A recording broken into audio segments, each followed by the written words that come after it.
CPM টেক্সমোকো area কমিটির উদ্যোগে দিল্লিতে পার্লামেন্ট অভিযানকে ঘিরে দিল্লি পুলিশ এবং কেন্দ্রীয় বাহিনীর নৃশংস আক্রমণের ঘটনার প্রতিবাদে সোচ্চার হয় সিপিএম কর্মীরা। এদিন কলোনি বাজার থেকে এদিনের এই প্রতিবাদ মিছিল সম্পন্ন হয়। বেলঘরিয়ার বিভিন্ন এলাকা ঘুরে ঘুরে এদিনের এই প্রতিবাদ মিছিল সম্পন্ন হয়।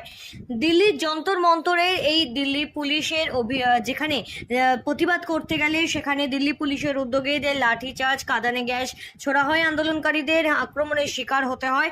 তার প্রতিবাদে এদিন আওয়াজ তোলে সিপিএম কর্মীরা। এর পাশাপাশি ডাক্তারি এবং ইঞ্জিনিয়ারিং এ ভর্তির পরীক্ষায় দুর্নীতি এবং কেন্দ্রীয় সরকারি মাধ্যমিক এবং উচ্চ মাধ্যমিকে যে দুর্নীতি হয়েছে তার প্রতিবাদেও আওয়াজ তোলেন সিপিএম কর্মী সমর্থকরা। অবিলম্বে কেন্দ্রীয় শিক্ষামন্ত্রীর পদত্যাগের দাবিতে দিল্লির যন্তর মন্তরে আমরণ অনশনে বসেছিলেন আন্তর্জাতিক খ্যাতিসম্পন্ন ব্যক্তিত্ব সোনম ওয়াংচুক। অনশন মঞ্চ থেকে দিল্লির পুলিশ তাকে জোর করে হাসপাতালে ভর্তি করে। আর এরই প্রতিবাদে আজ এই প্রতিবাদ মিছিল সংগঠিত হয়। সিপিএম দেশপ্রিয়নগর এরিয়া কমিটির অফিস থেকে এদিনের এই প্রতিবাদ মিছিল সম্পন্ন হয়। ওল্ড নিমটা রোড হয়ে নীলগঞ্জ রোড দিয়ে দেশপ্রিয়নগরের বাজার হয়ে বিভিন্ন এলাকা ঘুরে ঘুরে এই দিনের এই মিছিল সম্পন্ন হয়। ওই দিনের এই মিছিলে উপস্থিত ছিলেন সিপিএম রাজ্য কমিটির সদস্য সায়নদীপ মিত্র সহ সিপিআইএম উত্তর 24 পরগনা জেলা কমিটির সদস্য প্রদীপ মজুমদার। এছাড়াও সিপিআইএম বেলঘরিয়া দেশপ্রিয়নগর এরিয়া কমিটির সম্পাদক বাদল চন্দ্র সহ উপস্থিত ছিলেন দলীয় বহু কর্মী সমর্থকরা। দেশপ্রিয়নগর আমাদের এরিয়া কমিটির অঞ্চলে আমরা এই মিছিল করলাম, এটা প্রতিবাদ মিছিল।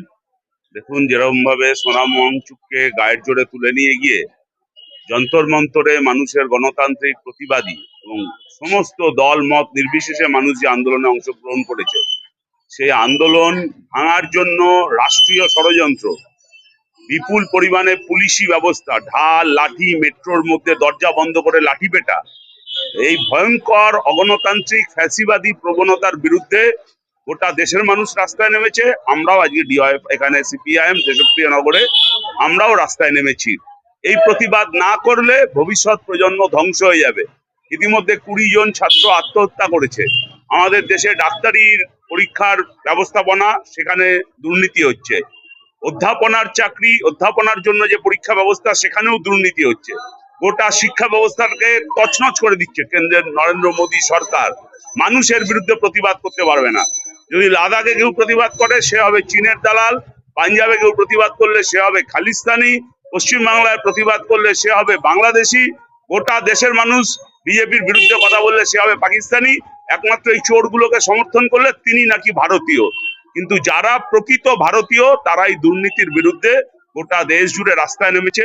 সোনাম ওয়াংচুক, তাকে সামনে রেখে বিভিন্ন রাজনৈতিক দলের বাদ দিয়েও বিভিন্ন সংগঠন তারা রাস্তায় নেমেছে, ছাত্রছাত্রীরা রাস্তায় নেমেছে।